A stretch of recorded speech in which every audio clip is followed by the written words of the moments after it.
শুভ সময় সকালকে Washington DC থেকে। দুঃখজনক হলেও সত্য যেটা ইতিমধ্যে ট্রাম্প প্রশাসনকে আমিও জানিয়েছি প্রশ্নের মাধ্যমে, যে বাংলাদেশের ইউনূস সরকার আপনাকে মিথ্যাবাদী বলেছেন। বাংলাদেশকে উনি সরাসরি অভিযুক্ত করছেন বা বাংলাদেশের বিরুদ্ধে, বাংলাদেশ সরকারের বিরুদ্ধে কাজ করছেন। এই অভিযোগটা আসলেই ইউএস প্রশাসনের জন্য খুবই লজ্জাস্কর এবং আমার দৃঢ় বিশ্বাস এটার কনসিকুয়েন্স আমরা খুব দ্রুতই দেখতে পাবো। আসলে আমরা যত বেশি জানি ততই হতবাক হচ্ছি। আমাদের বাংলাদেশের বর্তমান রাজনৈতিক তথা যে পরিস্থিতি উদ্ভব ঘটলো সেটা totally meticulously designed, it's not even planned, it is designed. একদম পুঙ্খানুপুঙ্খ রূপে এই ডিজাইনটা তৈরি করা হয়েছে। আমরা যখন এটা প্রাথমিকভাবে বলতাম তখন মানুষকে এটা বিশ্বাস করানো সম্ভব ছিল না, কিন্তু প্রফেসর, অনেকেই এখন প্রফেসর ডক্টর ওনাকে বলতে অস্বীকার করছেন এবং সেটা সেই দলে আমিও। মোহাম্মদ ইউনূস যখন ইউএন মানে তাদের সাধারণ পরিষদে যোগদানের জন্য নিউ ইয়র্কে ছিলেন, উনি কিন্তু নিজেই এই ভিডিও সহ খুবই প্রচারিত যে উনি নিজেই স্বীকার করলেন যে এটা মেটিকুলাসলি ডিজাইনড একটা ঘটনা, যেটাকে বলা যেতে পারে প্রাসাদ ষড়যন্ত্র হিসেবেই বলা যাবে। কারণ এটা যেটাকে আমরা বলি রেভলিউশন, আমরা কি যেটাকে বলি আন্দোলন, এই ধরনের কোনো এলিমেন্ট সেখানে ছিল না। কারণ আন্দোলনের বিভিন্ন ইয়ে থাকে, এলিমেন্ট গুলো একটাই খুঁজে পাবেন না সেখানে। কিন্তু আন্তর্জাতিক ভাবে যে ডিজাইনটা করা হলো সেখানে এখন দেখা যাচ্ছে যে তারা তাদের নিজের কথাই ধরে রাখতে পারছে না। স্পেশালি ভলকার তুর্কের কথা যখন আজকে এখানে বলা হচ্ছে, উনি হলেন কমিশনের প্রধান। ওনার মামুন ভাই ইতিমধ্যে কথাগুলো বলেছেন, সেখান থেকে শুধু আমি যে লাইনটা মোটা দাগে বলবো সেটা হলো, ঘটনা ঘটার আগে এই কমিশনের কোনো কাজ নেই। তাকে অপেক্ষা করতে হবে ঘটনা কোথায় মানবাধিকার লঙ্ঘন হলো, তখন ওনারা রিপোর্ট করবেন যে এখানে মানবাধিকার লঙ্ঘন হওয়ার ঘটনা শুনেছি, আমরা তদন্ত করে একটা রিপোর্ট পেশ করব এবং সেখানে আমাদের রিকমেন্ডেশন থাকবে। এটার চেয়ে বড় কিছু তার কোনো কাজই নেই। তার টেলিফোন উঠানোর ক্ষমতা তার নাই অফিসিয়াল হিসাবে, যে আমি ভলকার তুর্ক, যেটাকে ইংলিশে উনি সেদিন বিবিসির সাথে বোধ হয়, তাই না, বিবিসির সাথে উনি বললেন যে এবং আমি করেছি। উনি আবার মনে খুব গর্ব করে বললেন যে আমি করেছি। সো যে কোনো আইনে, মানে আমরা যদি যাই জাতিসংঘের সনদে, সেখানে তো আপনি বললেন নীতির নাম্বার দিয়ে বললেন।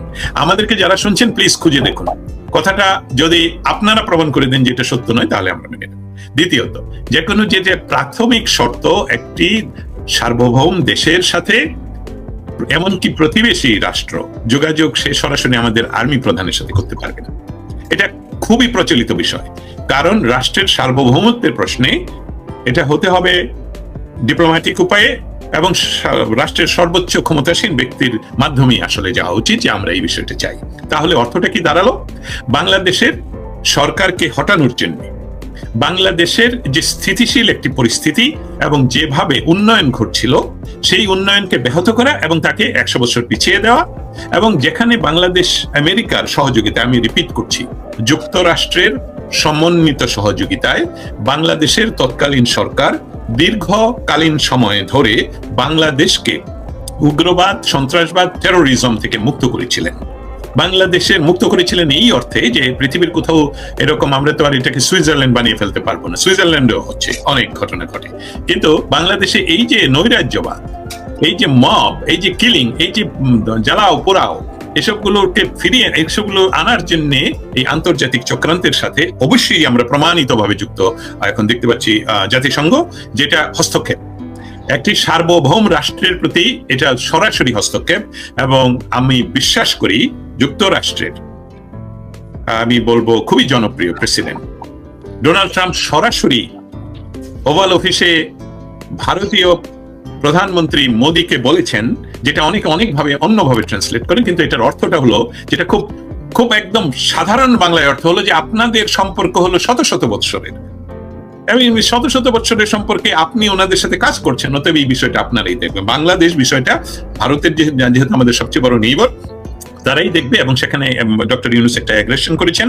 এখন এটা প্রমাণিত, এর সাথে জাতিসংঘ সরাসরি ভাবে যুক্ত, অর্থনৈতিকভাবে আমেরিকা, বিভিন্ন ডিপ স্টেট যে যুক্ত, সেটা তো আবারও প্রমাণিত হলো। 29 মিলিয়ন যে বিষয়টা, এর চেয়ে স্পষ্ট ভাবে আমার জানা মতে কোন আমেরিকান প্রেসিডেন্ট এইভাবে নাম্বার নিয়ে এবং দুইজন ব্যক্তির নামের সঙ্গে কোন সংস্থাকে দেওয়া হয়েছে, চেক দেওয়া হয়েছে, এর চেয়ে ক্লিয়ারলি বলতে পারেন না।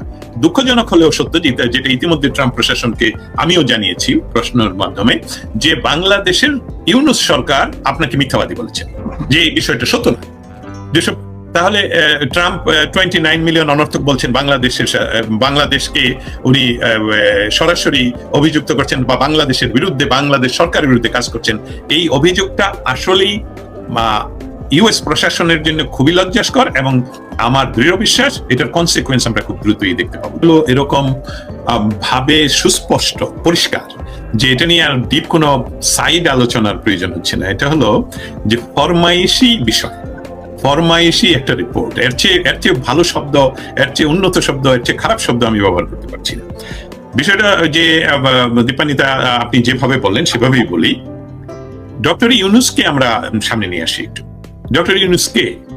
ডক্টর ইউনূস উনি দীর্ঘ সময় ধরে বাংলাদেশের বিভিন্ন সরকারের সাপোর্ট নিয়ে উনি বাংলাদেশের সবচেয়ে গরিব জনগোষ্ঠীর একটি অংশ, নিম্নবিত্তের যারা অসহায় এবং তারা নারী, তাদেরকে ইউজ করে উনি পৃথিবীতে নিজকে একজন শান্তিবাদী ইকোনমিস্ট হিসাবে তুলে ধরলেন এবং ওনার যে ইনফ্লুয়েন্স তৈরি করলেন আমেরিকার ডিপ স্টেট শুধু নয়, আমেরিকার সবচেয়ে পাওয়ারফুল একটি রাজনৈতিক পরিবারের ঘনিষ্ঠতার কারণে সেইভাবে উনি যখন নোবেল প্রাইজ নিয়ে এই প্রোটোকল গুলো তৈরি করলেন যে পৃথিবীর বিভিন্ন দেশের বিভিন্ন সংস্থার কাছে উনি সহজে পৌঁছে যেতে পারেন, সেই যে ক্রেডিট গুলো উনি জমা করলেন, সেভিংস গুলো, সেটা কিন্তু এখন প্রতিদিন উনি ব্যবহার করছেন। এটা শুরু করলেন যখন ওনার বিরুদ্ধে মানে প্রমাণিত হলো যে বাংলাদেশে উনি আইন লঙ্ঘন করেছেন, লেবার ল লঙ্ঘন করেছেন, ট্যাক্স আইন লঙ্ঘন করেছেন এবং অন্যান্য ব্যাংকিং আইন হয়তো বা লঙ্ঘন করেছেন, এবং সেই বিচারগুলো হচ্ছে। তখনই উনি আসলে এখন থেকে উনি কিন্তু ওনার ট্রাম্প কার্ড গুলো ব্যবহার করছেন। কিভাবে ব্যবহার করছেন? এই যে মেটিকুলাসলি ডিজাইনের অংশ, জাতিসংঘের কে কেন সে ফোন করবে বাংলাদেশে, নিশ্চয়ই এটা ইনফ্লুয়েন্স ডক্টর ইউনূস এটাকে প্যারিসে বসে এই কাজটা উনি করিয়েছেন এবং ইতিমধ্যে বহু ছবি আসছে আমাদের কাছে যেসবগুলো দেখা যাচ্ছে। তারপরে আমরা জানি আমেরিকান ডিপ স্টেটের সাথে ওনার কি দহরম মহরম। আমি মামুন ভাইয়ের কথাটা বলে ফেলাতে আমি এটাকে আবার অন্যভাবে বলি যে নেচার সবসময় সুবিচার করে। না হলে গত নির্বাচন যেটা আমেরিকাতে হলো তার 3 মাস আগেও আমাদের বিরাট সংশয় ছিল। আমরা যদিও আন্তর্জাতিক সংবাদ পরিবেশনা করি বা নিয়ে কাজ করি, আমেরিকান ইন্টারনাল পলিটিক্স নিয়ে আমরা প্রশ্ন করি না, ওইসব অঞ্চলে যাইও না, কিন্তু এখানে যেহেতু বসবাস করি সেই জন্য আমরা বুঝতে পারছিলাম যে 3 মাস আগেও যে না, ডোনাল্ড ট্রাম্প যে কোনো সময় কোর্ট কিছু বলে ফেলতে পারে, অমুক হতে পারে, তমুক হতে পারে। কিন্তু 1 মাস আগ থেকে কিন্তু 100% শিওর হয়ে গেলাম যে ডোনাল্ড ট্রাম্প আসছে। এই যে পরিবর্তন, তা এখনো পর্যন্ত বাংলাদেশের যারা ক্ষমতা দখল করলো এই ডাকাতদের মাধ্যমে, তারা কিন্তু ঢোল বাজাচ্ছে যে আমেরিকার পররাষ্ট্রনীতি চেঞ্জ হয় না। যে দেখুন ইউক্রেনে কি হচ্ছে। এবং আপনারা যারা বাংলাদেশে বসে মনে করছেন যে আপনাদেরকে কেউ সহযোগিতা করবে, এটা আপনারা একটু ভেবে দেখুন যে ভলকার তুর্ক যেভাবে কথাটা বলে ফেললেন যে আমি ফোন করেছি, এটা আন্তর্জাতিক আইনি লঙ্ঘন এবং এটার বিরুদ্ধে বাংলাদেশ সরকার যদি না নেয়, অন্য কোন রাষ্ট্র যদি বলে যে এটা আইনের লঙ্ঘন হয়েছে এবং এটার বিচার হবে, বিচার হতেই হবে, আন্তর্জাতিক আদালতে এটার বিচার হবে।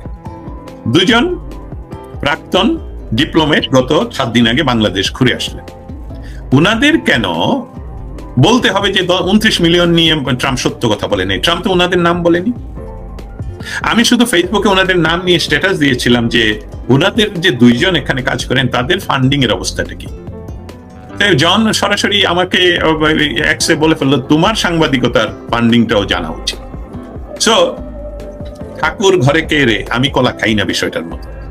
আমরা সাংবাদিকতা করি, আমাদের সাংবাদিকতার কাজই হলো খুঁজে বের করা কি ঘটলো বাংলাদেশে, এবং বাংলাদেশে যে ঘটনাটা ঘটলো শান্তিপূর্ণ বাংলাদেশকে সম্পূর্ণভাবে একটা অরাজকতা সৃষ্টি করা, মব সৃষ্টি করা, হিন্দুদেরকে মারা, মেয়েদেরকে মানে আর কিভাবে প্রতি সেকেন্ডে, মামুন ভাই, ইটস নট এভরি মিনিট, প্রতি সেকেন্ডে বাংলাদেশ থেকে যে খবর আসে। আর ডক্টর ইউনূস তার নিজের ইনফ্লুয়েন্স ব্যবহার করে সে এখন বাংলাদেশের ইন্টারিম ইলিগাল গভর্নমেন্টের কাজ হয়ে উনি করেন কি, ওনার পরিচয়ের মাধ্যমে স্কাই টিভিকে টাকা দিয়ে একটা ইন্টারভিউ, কালকে বিবিসি কে টাকা দিয়ে ইন্টারভিউ, অমুককে টাকা দিয়ে ইন্টারভিউ, এবং তারা তো হার্ড প্রশ্ন করবেই, কিন্তু উনি একদম নির্দ্বিধায় মিথ্যা কথা বলে যাচ্ছেন।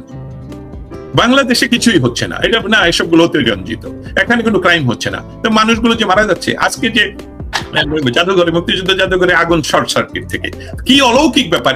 উনি ওনার ওই রিসেট বাটনটা মনে হয় সব জায়গায় অটোমেটিকলি শুধু 32 নম্বরে চলে যায়, মুক্তিযুদ্ধের বিরুদ্ধে চলে যায়।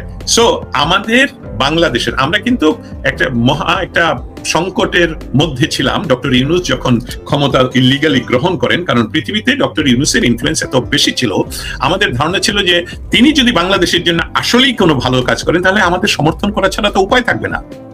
আমরা কোনো রাজনৈতিক, আমি ব্যক্তিগতভাবে বলছি, আমরা কোনো রাজনৈতিক দলকে সাপোর্ট করি না, কিন্তু আমরা বাংলাদেশকে সাপোর্ট করি, আমরা বঙ্গবন্ধুকে সাপোর্ট করি, আমরা জয় বাংলাকে সাপোর্ট করি। এবং বিষয়গুলো হলো যে এই যে আন্তর্জাতিকভাবে চক্রান্ত করে একটি ক্ষমতাসীন দলকে শুধু নয়, বাংলাদেশকে পিছিয়ে নেওয়ার যে চক্রান্ত, এর চেয়ে পরিষ্কার তো আর বলা যাবে না।